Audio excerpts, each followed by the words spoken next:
সেগুলোর বিচারের দাবিতে এখানে দাঁড়িয়েছি।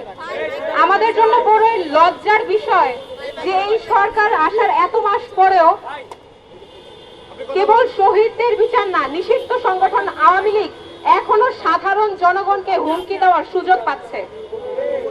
আপনারা জানেন তারা অলরেডি গণমাধ্যমে বা অনলাইনে এসে আয়াস ভাইয়াকে হত্যার হুমকি দিচ্ছে, তাকে তার মাথা বিচ্ছিন্ন করে দেওয়া হবে, হাত পা বিচ্ছিন্ন করে দেওয়া হবে এবং তার জন্য টাকাও দেওয়া হবে, এরকম হুমকিগুলো কিন্তু দেওয়া হচ্ছে। এই যে কারোর লাইভ লোকেশন ট্র্যাক করে তাকে হত্যার হুমকি দেওয়া হয়, সরকার এবং প্রশাসন জড়িত না থাকলে তো এটা কোনো সাধারণ ব্যক্তির পক্ষে সম্ভব না।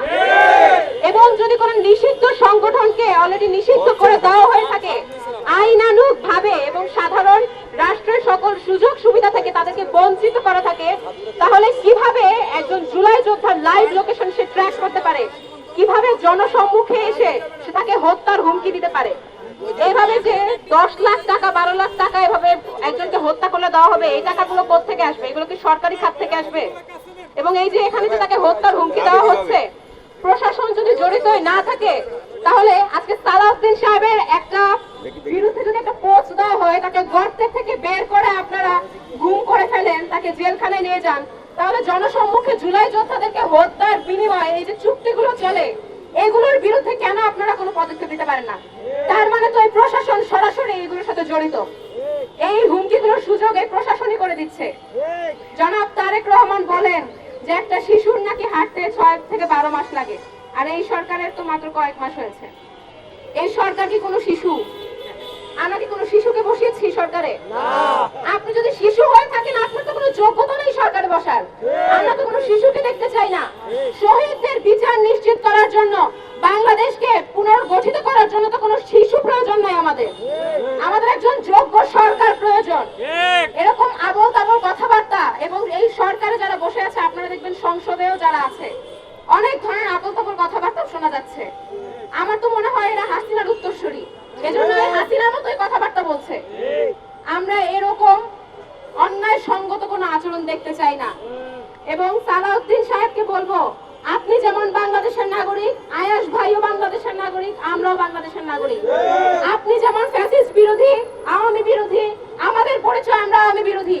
কোন আওয়ামী সন্ত্রাসীদের কাছ থেকে হুমকি আমরা সহ্য করব না। এই আওয়ামী সন্ত্রাসীদের বিরুদ্ধে অবশ্যই অবিলম্বে বিচার কার্যক্রম এবং আইনানুগ প্রক্রিয়া বাস্তবায়ন করতে হবে। একটা সমাবেশ অনুমতি ছাড়া নাকি সমাবেশ হবে না, এর দায় নাকি হবিগঞ্জে মাহাদি হাসানকে গ্রেফতার করা। তাহলে অনুমতি তো দূরে থাক, যারা নিষিদ্ধ তারা এসে রাজপথে এসে তারা মিছিল করে, তারা এসে হুমকি ধুমকি দেয়, তখন এই প্রশাসন কোথায় থাকে? তখন এই সংবিধান কোথায় থাকে? তখন সালাউদ্দিন সাহেবরা কোথায় থাকে?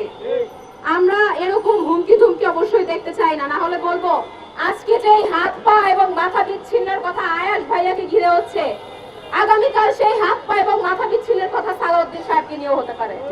অতএব অতি দ্রুত এইসব চিহ্নিত সন্ত্রাসীদেরকে আইনের আওতায় আনতে হবে এবং প্রশাসনের থেকে যারা এই সন্ত্রাসীদেরকে দেখার পরও, যেখানে সেনাবাহিনী, যেখানে আনসারদের ক্যাম্প থাকার পরও মানুষদেরকে দিনে দুপুরে হত্যা হতে হয়, এরকম প্রশাসনের জড়িত যারা ব্যক্তিবর্গ আছে তাদেরকে অবশ্যই আইনের মাধ্যমে বিচার সম্পন্ন করতে হবে।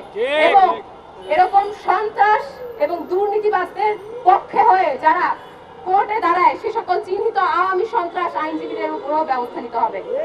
কোন মানুষকে সাধারণ কাতারে রাজপথে, প্রশাসনে এবং সরকারি পর্যায়ে কোনোভাবে যাতে তাদের অধিকার লঙ্ঘন না করা হয়, আওয়ামী লীগের কোন সন্ত্রাসীদের মাধ্যমে হুমকির শিকার না হতে হয়, এই ব্যবস্থা যাতে সরকার করে। এই বলে আমি আমার এই বক্তব্য শেষ করি।